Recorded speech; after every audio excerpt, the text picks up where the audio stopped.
আসসালামু আলাইকুম প্রিয় দর্শক, জেসমিন ক্যাফে এন্ড ব্লগসের নতুন ভিডিও দেখার আমন্ত্রণ জানাচ্ছি।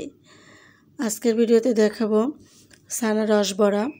তো কিভাবে ছানা রসবড়াটি করেছি সেটা আপনাদের সাথে শেয়ার করছি। আশা করছি ভালো লাগবে। পুরো ভিডিওটি জুড়ে আমার সাথে থাকবেন, আমাকে সাপোর্ট করে যাবেন। আর আমরা তো অনেক রকম করে রসবড়া খেয়ে থাকি, তো এবার একটু ছানার রসবড়া দেখে নিন কেমন করে করছি।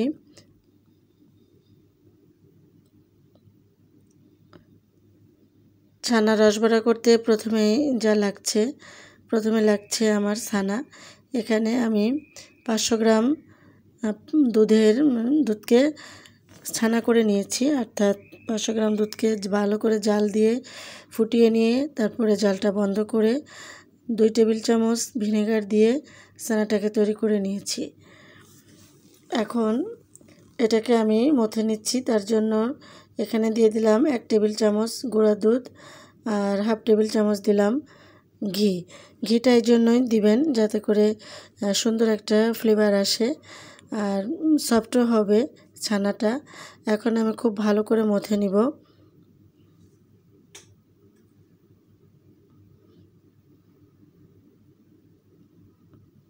এটা হাত দিয়ে কিন্তু মথে নিতে হবে।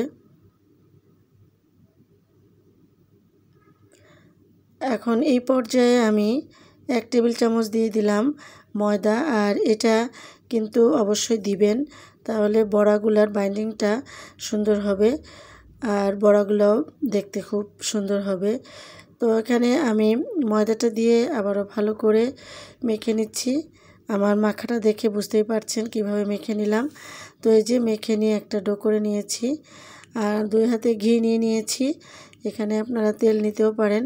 তো আমি এখন বড়াগুলো বানাবো। সাধারণত আমরা গোল করে বা চ্যাপ্টা করে বড়া বানাই। আমি আজকে লম্বা করে বানাবো, আমার লম্বা করে পছন্দ, তো আমি লম্বা করেই বড়াগুলো বানিয়ে নিচ্ছি। তো কিভাবে বানিয়ে নিচ্ছি সেটা দেখে নিন।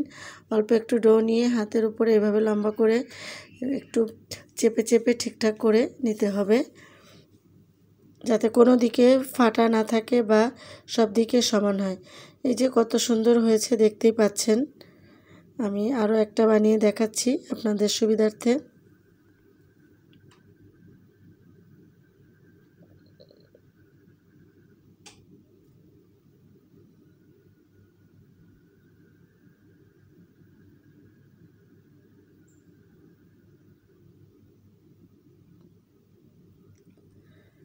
তো এভাবে আমি এক এক করে সব বড়াগুলো কিন্তু বানিয়ে নিব।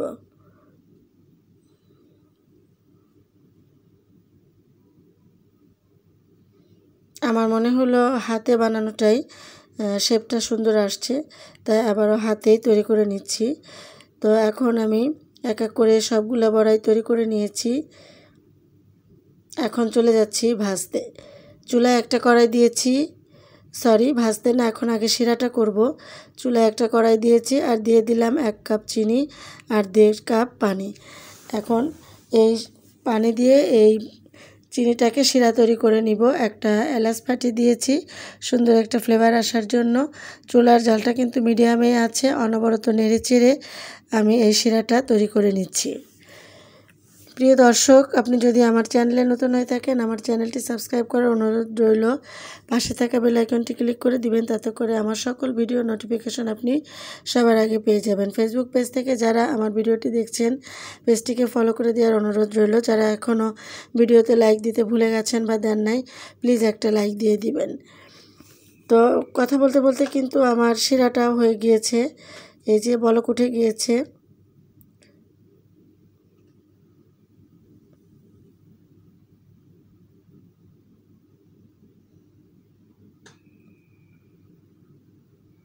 অনবরত নাড়তে হবে, তা না হলে তলায় লেগে যেতে পারে। আর এখন কিন্তু জালটা আমি মিডিয়াম টু লোতে করে দিয়েছি। আমার শিরাটা প্রায় হয়ে গিয়েছে। এটা কোনো প্রকার কোনো তার 1 তার 2 তার কিছু করতে হবে না, একটু চিটচিটে হলেই আমি নামিয়ে নিব।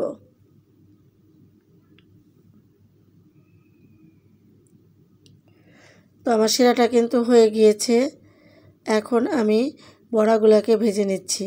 চুলায় একটা কড়াই দিয়েছি আর এখানে আমি হাফ কাপ মতো সাদা তেল দিয়েছি। আর খুব বেশি ডুবো তেলে না ভাজলেও চলবে। দিয়ে আমি বড়াগুলো সব দিয়ে দিলাম আর এক এক করে সব আমি ভেজে নিচ্ছি। আমি আজকে অল্প করে বানিয়েছি তাই একসাথে দিয়েছি। যদি আপনারা বেশি করে বানান সেক্ষেত্রে কিন্তু অল্প করে বড়াগুলো ভেজে নেবেন, তা না হলে ভেঙে যাওয়ার সম্ভাবনা থাকবে। উল্টে পাল্টে সুন্দর করে ভেজে নিতে হবে। চুলার জালটা কিন্তু মিডিয়াম টু লোতে রাখতে হবে। একটু ব্রাউন কালার হলেই নামিয়ে নিতে হবে।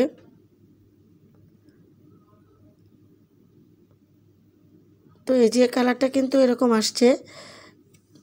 আমি এখন এগুলাকে এক এক করে তেল থেকে নামিয়ে রেখে দিব।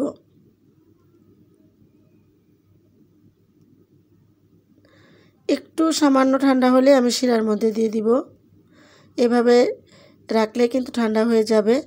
এখন আমি শিরার ভিতরে দিয়ে দিচ্ছি। 5 থেকে 7 মিনিট আমি প্লেটে রেখেছিলাম ফ্যানের বাতাসের নিচে, তারপরে দিয়ে দিলাম। আর শিরাটা কিন্তু গরমই আছে, শিরাটাকে গরম গরম অবস্থায় দিতে হবে। এখন এটাকে মিনিমাম 2 ঘন্টা ঢেকে রেখে দিব। তাহলে রসটা কিন্তু খুব ভালো করে প্রবেশ করবে বড়ার ভিতরে। তো তৈরি হয়ে গেল ছানার রস বড়া। আর বড়াগুলো কিন্তু বেশ ফুলেছে এবং ভিতরে খুবই সফটও হয়েছে। আমি 2 ঘন্টা রেখে দেওয়ার পরে আপনাদেরকে দেখিয়ে দিচ্ছি।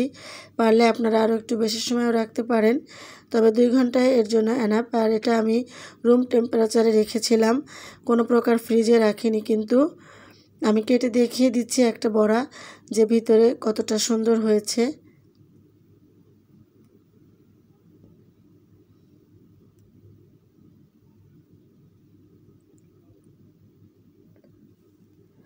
তো এই যে দেখতেই পাচ্ছেন, একটু খেয়াল করে দেখলে বুঝতে পারবেন ভিতরটা কিন্তু খুবই সুন্দর হয়েছে। কোথাও কোনো কাঁচা নাই বা পুড়ে যায় নাই, এরকমভাবে আমি করে নিয়েছি। এই যে দেখেন ভিতরটা কতটা সফট হয়েছে। তো আমি আশা করব আপনাদের কাছে আমার ভিডিওটা ভালো লেগেছে। আজ বিদায় নিব, সবাই ভালো থাকবেন। আল্লাহ হাফেজ।